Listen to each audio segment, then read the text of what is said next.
नमस्कार दोस्तों, एक बार फिर से मेरे चैनल में आप सभी का स्वागत है।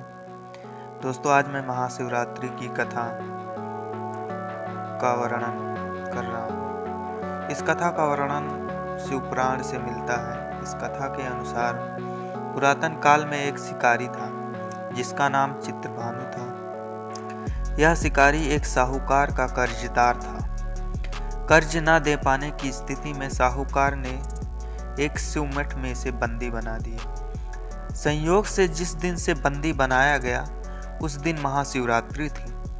साहूकार ने इस दिन अपने घर में पूजा का आयोजन भी किया था। कथा का पाठ भी किया गया। शिकारी भी पूजा और कथा में बताई गई बातों को ध्यान से सुनता रहा। शिकारी ने साहूकार से ऋण चुकाने का वादा किया। पूजा कार्यक्रम समाप्त होने के बाद साहूकार ने शिकारी को अपने पास बुलाया और उससे अगले दिन ऋण चुकाने की बात कही। इस पर शिकारी ने वचन दिया। साहूकार ने उसे मुक्त कर दिया। शिकारी जंगल में शिकार के लिए आ गया।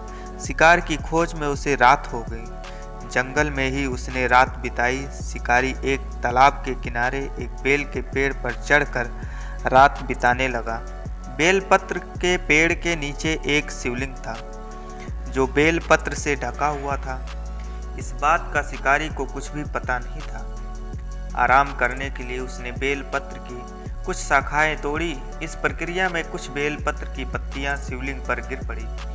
शिकारी भूखा प्यासा उसी स्थान पर बैठा रहा। इस प्रकार शिकारी का व्रत पूरा हो गया तथा वहां से एक करभरी हिरन तालाब पर पानी पीने के लिए आ गई। शिकारी ने हिरनी को मारने के लिए जैसे ही कोशिश की वैसे ही तुरंत हिरनी बोली, मैं गर्भ से हूँ, शीघ्र ही बच्चे को जन्म दूंगी।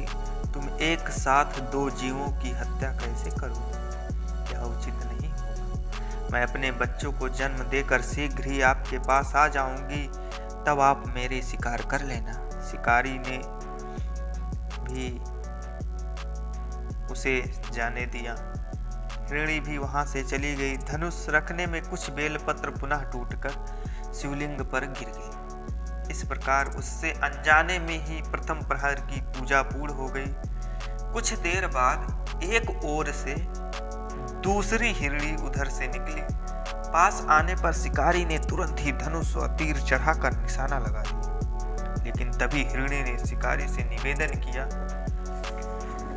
कि मैं थोड़ी देर पहले ऋतु से निवृत्त हुई हूँ, अपने प्रिय को खोज रही हूँ। मैं अपने पति से मिलकर तुम्हारे पास आ जाऊंगा। शिकारी ने इस हिरणी को भी जाने दिया। शिकारी विचार करने लगा।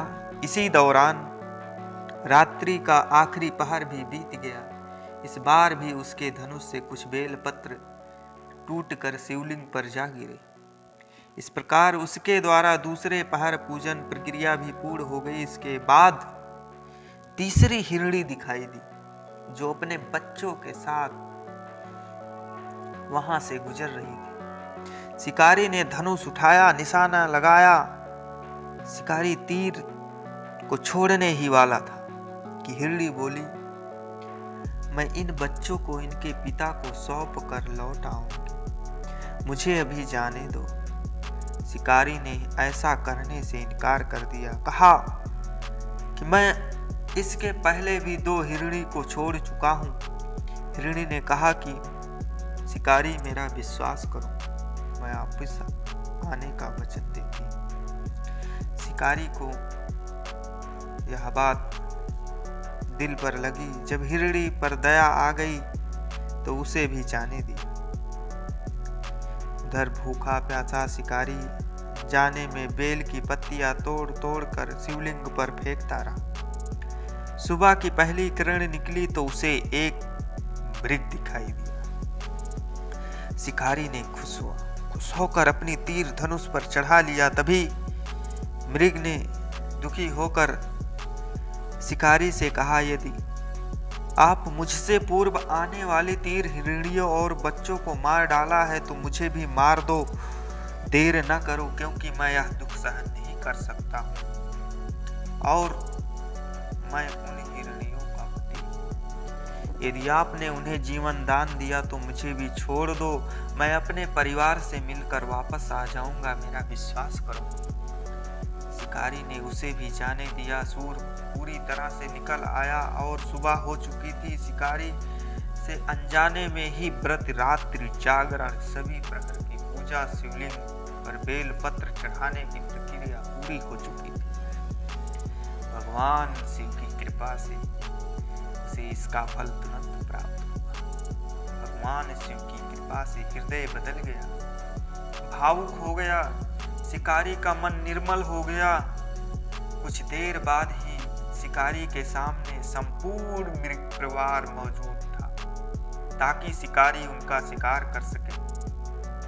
शिकारी देखते ही भावुक हो गया और उसके आंसू की धारा बहने लगी, लेकिन शिकारी ने ऐसा नहीं किया और सभी को जाने दिया।